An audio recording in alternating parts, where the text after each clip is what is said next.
இயக்குனர் வேதாஜி பாண்டியன் என்கிற வேதமணி பாண்டியன் அவர்களுடைய இயக்கத்தில் டாக்டர் ஆர் பாண்டியன் அவர்களின் தயாரிப்பில் கேபி ஆல்வின் அவர்களின் இசையில் உருவாகியிருக்கும் இரவு பறவை என்னும் திரைப்படத்தை சிறப்பு காட்சியாக காணும் வாய்ப்பு கிடைத்தது. இந்த வாய்ப்பை எனக்கு நல்கிய நண்பர் வேதமணி பாண்டியன் அவர்களுக்கும் அவருடைய குழுவை சார்ந்த அனைவருக்கும் முதலில் என்னுடைய நன்றியை உரித்தாக்குகிறேன். ஈழத்தமிழர்கள் தமிழ்நாட்டில் 4 நூற்றாண்டுக்கு மேலாக முகாம்களில் தங்கி வாழ்ந்து வருகின்றனர். இன்றைக்கு அது மறுவாழ்வு மையம் என தமிழ்நாடு அரசால் பெயர் மாற்றம் செய்யப்பட்டிருக்கிறது. அங்கே இலங்கையில் அவர்களுக்கு குடியுரிமை உண்டு என்றாலும் கூட இந்தியாவில் தமிழ்நாட்டில் பிறந்து வளர்ந்தவர்கள் இன்றைக்கு பல்லாயிரக்கணக்கானோர் உள்ளனர். அவர்களை பொறுத்தவரையில் இதுதான் தாயகம். இந்த சூழலில் அவர்களுக்கு இரட்டை குடியுரிமை வேண்டும் என்கிற குரல் பரவலாக தமிழகம் முழுவதும் உலகம் முழுவதும் எழுந்துள்ளது. இந்த கருத்தை மையமாக வைத்து இயக்குனர் வேதமணி பாண்டியன் அவர்கள் இரவு பறவை என்கிற இந்த திரைப்படத்தை இயக்கியிருக்கிறார். அவர்களுக்கு இரட்டை குடியுரிமை வழங்க வேண்டும் என்று வலியுறுத்துகிறார். இலங்கையிலிருந்து தப்பித்து தமிழ்நாட்டுக்கு வந்த இளம்பெண் பல்வேறு காரணங்களால் இன்னல்களுக்கு ஆளாகிறார். அவர் இங்கேயே திருமணம் செய்து வாழ வேண்டும் என்று விரும்பினாலும் கூட அவர் பல்வேறு சக்திகளால் இன்னல்களுக்கு ஆளாகிற சூழலில் அரசின் கவனத்தை ஈர்ப்பதற்கு அல்லது முதலமைச்சரின் கவனத்தை ஈர்ப்பதற்கு அவர் ஒரு உத்தியை கையாளுகிறார். அது தமிழக அளவில் பரபரப்பை ஏற்படுத்துவதாகவும் அதனை ஒட்டி அதிகாரிகள் அவரை கண்டுபிடித்து விசாரிக்கிற நிலையில் முதலமைச்சரிடம்தான் எதுவாக இருந்தாலும் சொல்ல முடியும் என்ற அந்த பெண்மணி அழுத்தமாக கூற முதலமைச்சரை சந்திக்கிற போது இந்த மண்ணில் வாழ்வதற்கு எங்களுக்கு குடியுரிமை வேண்டும், அதை வழங்குவதற்கு ஏற்பாடு செய்ய வேண்டும் என்று வலியுறுத்துகிறார். மாநில அரசால் அது இயலாது, இந்திய ஒன்றிய அரசால் தான் முடியும். அந்த அரசின் கவனத்திற்கு மாநில அரசு எடுத்துச் செல்லும் என்று முதலமைச்சராக நடிக்கிற நிழல்கள் ரவி அவர்கள் எடுத்துரைக்கிறார். முதலமைச்சர் என்கிற முறையில் அதை இந்திய ஒன்றிய அரசின் கவனத்திற்கு கொண்டு சென்று அங்கே அவர்களுக்கு குடியுரிமை வழங்குவதாக மசோதா கொண்டு வந்து நிறைவேற்றப்பட்டு அந்த பெண்மணிக்கும் இலங்கையிலிருந்து இங்கே வந்து தங்கியிருக்கிற ஈழத் தமிழர்களுக்கும் குடியுரிமை வழங்கப்படுகிறது என்று சொல்லப்படுகிற திரைப்படமாக திரைக்காவியமாக நண்பர் வேதமணி பாண்டியன் அவர்கள் இதை படைத்திருக்கிறார். இரட்டை குடியுரிமை பல நாடுகளில் தஞ்சம் புகுந்தவர்களுக்கு வழங்கப்பட்டு வருகிறது. இந்தியாவிலே அது மறுக்கப்பட்டு உள்ளது. அண்மையிலே நிறைவேற்றப்பட்ட சிஏஏ, அதாவது கடந்த 4-5 ஆண்டுகளுக்கு முன்னர் நிறைவேற்றப்பட்ட இந்திய குடியுரிமை சட்டம் அண்டை நாடுகளிலிருந்து தஞ்சம் புகுந்த இந்தியாவுக்குள் வந்த அனைவருக்கும் குடியுரிமை உண்டு, ஆனால் இஸ்லாமியர்களுக்கும் இலங்கை தமிழர்களுக்கும் இல்லை என்கிற வகையில் அந்த சட்டம் நிறைவேற்றப்பட்டிருக்கிறது. ஆனாலும் கூட திரைப்படத்திற்காக இயக்குனர் அவர்கள் இந்திய பாராளுமன்றத்திலேயே இரட்டை குடியுரிமை வழங்குவதாக மசோதா கொண்டு வரப்பட்டு அவர்களுக்கு இரட்டை குடியுரிமை வழங்கப்படும் என சட்டம் நிறைவேறியதாக முடித்திருக்கிறார். அவருடைய உணர்வு ஈழத்தமிழர்கள் படும் இன்னல்களிலிருந்து அவர்கள் மீள வேண்டும் என்பதாக அமைந்திருக்கிறது. அவர்களும் நம்முடைய தொப்புள்கொடி உறவுகள், தமிழை தாய்மொழியாக கொண்டவர்கள். பல ஆயிரம் ஆண்டுகளுக்கு முன்னர் அல்லது லட்சம் ஆண்டுகளுக்கு முன்னர் ஒரே நிலப்பரப்பாக லெமுரியா கண்டம் என இருந்த காலத்தில் நாம் அனைவரும் ஒரே நிலப்பரப்பில் வாழ்ந்த சொந்தங்கள் தான். கடல்கோளால் இலங்கை என தனி தீவு உருவாகிவிட்டது. அதனால் அவர்கள் நம்மிடம் இருந்து தனிமைப்பட்டு இருப்பதாக நாம் கருதுகிறோம். அவர்களும் தமிழர்கள் தான், தொப்புள் கொடி உறவுகள் தான். அவர்களுக்கு இந்த மண்ணில் இலங்கை நாட்டு குடியுரிமை இருந்தாலும் இந்திய நாட்டு குடியுரிமையும் வழங்க வேண்டும் என்று வாதிடுகிறார். அவருடைய உணர்வை தமிழ் மக்கள் கட்டாயம் வரவேற்பார்கள், போற்றுவார்கள், இந்த திரைப்படத்திற்கு ஆதரவு தருவார்கள் என்று நான் பெரிதும் நம்புகிறேன். தர வேண்டும், ஆதரவு நல்க வேண்டும் என்றும் வேண்டுகோள் விடுக்கிறேன். அதாவது திரைப்படத்துக்காக இந்த காட்சி அமைக்கப்பட்டிருக்கிறது. இது அவருக்கும் தெரியும். இருந்தாலும் கூட படம் எடுத்து ரொம்ப நாளைக்கு முன்னால், இப்போது அந்த சட்டம் இல்லை என்றாலும் கூட அந்த கருத்தை அவர் வலியுறுத்துகிறார்.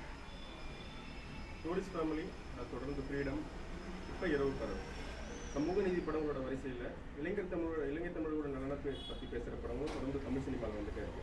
இது சமூக ரீதியாக எந்த மாதிரியான தாக்கத்தை ஏற்படுத்தும்னு நினைக்கிறீங்க? ஈழத்தமிழர்கள் நலன்கள் குறித்து தமிழ்நாட்டு தமிழர்கள் இன்னும் அதீத கவலையோடு இருக்கிறார்கள், அக்கறையோடு இருக்கிறார்கள் என்பதை காட்டுகிற திரைப்படங்களாகத்தான் இவையெல்லாம் அமைந்திருக்கின்றன.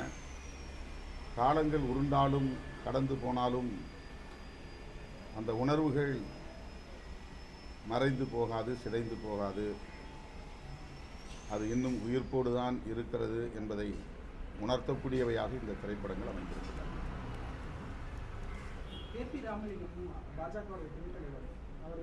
இது திரைப்படத்திற்கான ஒரு சந்திப்பு. இதில் அரசியல் கேள்வி சார், அதே மாதிரி ஒரு சினிமா சார்ந்த கேள்வி தான். நடிகர்கள் அரசியல் வந்தாலே ஏளனமாக பேச நாடே காத்துக்கிட்டு இருக்கு அப்படின்ற மாதிரி வந்து ஆர்வி உதயகுமார் அவர்கள் பேசியிருக்காரு. ஏன் நடிகர்கள் அரசியல் வரக்கூடாது அப்படின்ற மாதிரி பேசியிருக்காரு. அதே போல் இப்போ இருக்கக்கூடிய அரசியல்வாதிகள் எல்லாருமே நாடிகள்லாம் கிடையாது, ஏதோ ஒரு காய் நகரத்திற்காக தான் அரசியல் இருக்காங்க அப்படின்ற மாதிரிலாம் பேசியிருக்காரு. அந்த கருத்தை எப்படி பார்க்குறீங்க?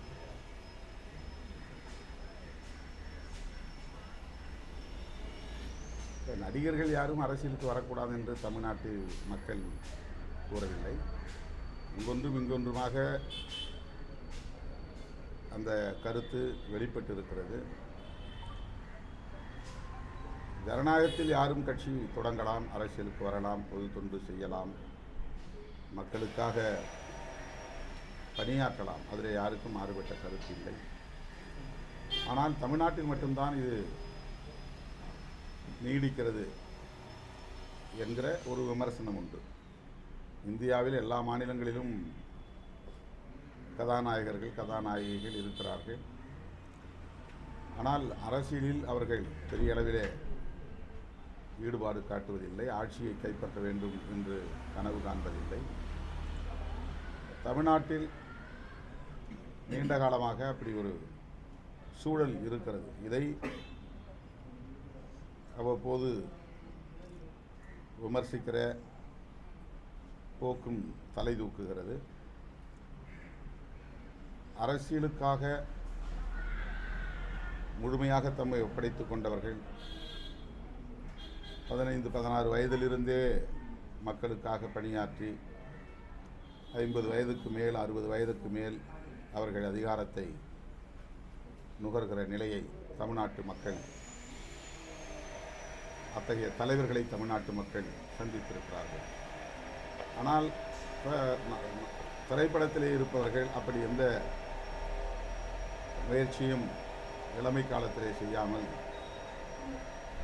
தமது திரைப்பட புகழை ஒரு மூலதனமாக கொண்டு அதிகாரத்தை கைப்பற்றிவிட துடிக்கிறார்கள் என்கிற அடிப்படையிலான சில விமர்சனங்கள் எழுகின்றன. அவர்கள் அரசியலுக்கு வருவது ஏற்புடையது என்பது எப்படி ஜனநாயகமோ அப்படி இது போன்ற விமர்சனங்களும் ஜனநாயக அடிப்படையிலானது என்று எடுத்துக்கொள்ள வேண்டும். திரைப்படங்கள் வாயிலாக தொடர்ந்து இலங்கை தமிழோட மண்ணிலையும் துயரத்தையும் தமிழ் சினிமா பதிவு செஞ்சே வருது. ஆனால் இலங்கை தமிழோட வாழ்க்கை தரத்தையும் மேம்படுத்துறதுக்காக தமிழக அரசு எடுத்துட்டு வர நடவடிக்கைகள் போதுமானதாக இருக்குன்னு நினைக்கிறீங்களா நீங்கள்? அதாவது அகதிகள், ரெஃப்யூஜிஸ், தாயகம் திரும்பியோர், ரீபேட்ரியேட்ஸ், 2 வகையான தமிழர்கள் தமிழ்நாட்டுக்குள்ள இலங்கையிலிருந்து வந்தவங்க இருக்கிறாங்க. தாயகம் திரும்பியோர் மலைப்பகுதிகளில் உதகமண்டலம் போன்ற பகுதிகளில் வசிக்கிறார்கள். அவர்களுக்கும் இன்னும் பல கோரிக்கைகள் அப்படியே நிலுவையில் உள்ளன. அவர்களுக்கு குடியுரிமை பிரச்சனை இல்லையே தவிர மற்ற எல்லா பிரச்சனைகளும் இருக்கின்றன. தஞ்சம் அடைந்த தமிழர்கள், ஈழத்தமிழர்கள் முகாம்களிலே வைக்கப்பட்டிருக்கிறார்கள். அவர்கள் முகாம்களிலே வைக்கப்பட்டிருப்பதற்கு பொறுப்பு இந்திய ஒன்றிய அரசு தான். இதுபோன்ற அகதிகளாக வரக்கூடிய மக்கள் யாராக இருந்தாலும் அவர்களை எப்படி நடத்த வேண்டும், அவர்களுக்கு என்ன உரிமைகள் வழங்க வேண்டும், என்ன வசதிகளை செய்ய வேண்டும் என்பது குறித்து முடிவெடுக்கிற அதிகாரம் இந்திய ஒன்றிய அரசுக்கு இருக்கிறது. உலகளாவிய அளவில் ஐநா ஒப்பந்தம் இருக்கிறது, அகதிகளுக்கான உரிமைகள் தொடர்பான ஒப்பந்தம். அது UN சார்ட்டர் என்று சொல்வார்கள். அந்த ஒப்பந்த பட்டயத்தில் இதுவரையில் இந்திய ஒன்றிய அரசு கையொப்பமிடவில்லை. அதுக்கு கட்டுப்பட வேண்டிய தேவை இருக்குங்கிறதுனால கையொப்பமிடலை. அதுக்கு முதல் காரணம் பாகிஸ்தானிலிருந்து இங்கே வரக்கூடிய அகதிகளுக்கு அது போன்ற உரிமைகளை தந்துவிடக்கூடாது அப்படின்னு இந்திய ஆட்சியாளர்கள் கருதுகிறார்கள். இலங்கையிலிருந்து வரக்கூடியவர்கள் புலிகளாகவும் இருப்பார்கள், பயங்கரவாதிகளாகவும் இருப்பார்கள் என்று சந்தேகப்படுகிறார்கள். அப்படிப்பட்டவர்களுக்கு இங்கே வசதிகளை செய்து தரக்கூடாது, உரிமைகளை தரக்கூடாது என்கிற ஒரு பொதுவான கருத்து டெல்லியிலே அதிகாரம் பீடத்தில் அமர்ந்திருப்பவர்களுக்கு இருக்கிறது.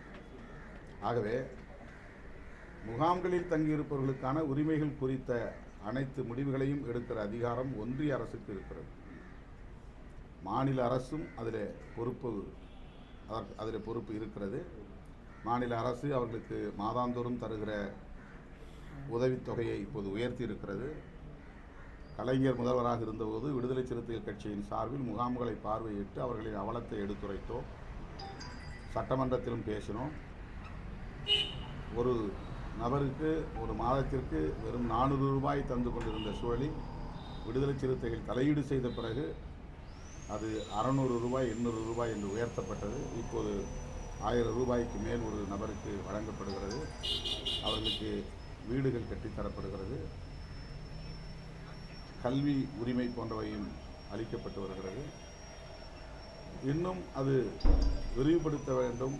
அவர்களை நம் நாட்டு குடிமக்களாகவே ஏற்றுக்கொள்ளக்கூடிய அளவுக்கான ஒரு சூழலை உருவாக்க வேண்டும். CAA சட்டத்தில் மறுக்கப்பட்டிருக்கிற குடியுரிமையை மீட்டு தர வேண்டும். அந்த சட்டத்தை ரத்து செய்து இலங்கையிலிருந்து வரக்கூடிய தமிழர்கள் இந்துக்கள் தான், அவர்கள் முஸ்லீம்கள் கூட அல்ல. ஆனால் இந்துக்களாக இருந்தாலும் குடியுரிமை இல்லை என்று இந்த சட்டம் சொல்கிறது. இது அநீதி இழைக்கிற ஒரு சட்டம்.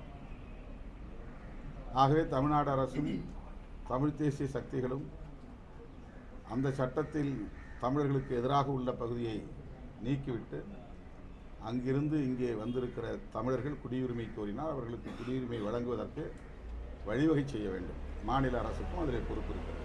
இரட்டை குடியுரிமை அப்படிங்கிறது வந்து சட்ட சிக்கல் இருந்ததாகவும் ஒரு விவாதம் அது 2 நாடுகளுக்கு இடையிலான பேச்சுவார்த்தையின் அடிப்படையில் தான் தீர்மானிக்கும். பெரும் விவாதத்துக்குரிய விஷயமா இருக்கு.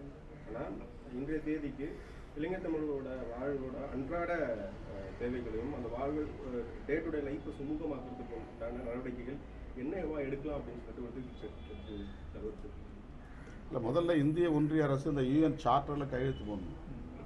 அப்போ தான் இந்த மாதிரி தஞ்சம் போகக்கூடிய குடிமக்களுக்குரிய உரிமைகளை உறுதிப்படுத்த முடியும். அவங்க வந்து உலகளாவிய அளவிலே வந்து கட்டுப்பட மறுக்கிறார்கள். அகதிகள் தொடர்பான உரிமைகள் வழங்குவதற்கு உலக நாடுகளோடு இணங்கி செயல்படுவதற்கு தயாராக இல்லை. அதுவே ஏற்புடையதாக இல்லை. ஆகவே இந்திய ஒன்றிய அரசு யூஎன் சார்ட்டர் ஃபார் ரெஃப்யூஜிஸ் என்கிற அந்த ஒப்பந்த பட்டயத்தில் கையொப்பமிட வேண்டும் என்று வலியுறுத்துகிறேன். நன்றி.